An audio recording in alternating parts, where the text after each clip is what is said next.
শরীয়তপুর সদরের ১০০ শয্যা হাসপাতালে চিকিৎসক এবং কর্মচারীদের উপর হামলার ঘটনার অভিযোগ উঠেছে। ভর্তি ফাইল দিতে দেয়া দেরি হওয়ায় রোগীর স্বজনরা হামলা চালায় বলে অভিযোগ কর্তৃপক্ষের। পরে দুপক্ষই জড়িয়ে পড়ে মারামারিতে। ঘটনার প্রতিবাদে জরুরি বাদে সব সেবা বন্ধ রেখেছেন চিকিৎসকরা। জড়িতদের দ্রুত আইনের আওতায় আনার আশ্বাস প্রশাসনের।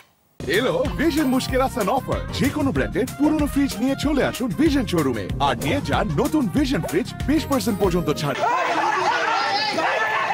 হাসপাতালের চিকিৎসক ও কর্মচারীদের ওপর রোগীর ক্ষুব্ধ স্বজনদের হামলা।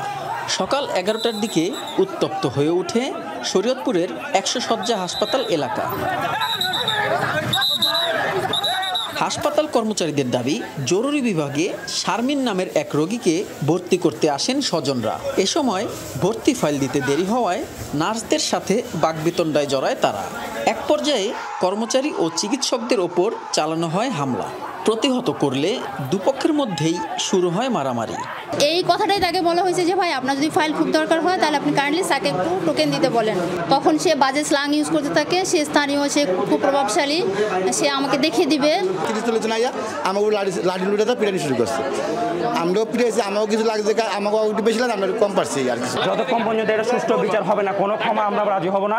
এই ঘটনায় চিকিৎসক সহ আহত হয়েছেন অন্তত 4 জন।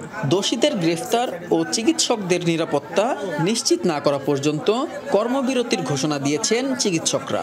তবে চালু রয়েছে জরুরি সেবা।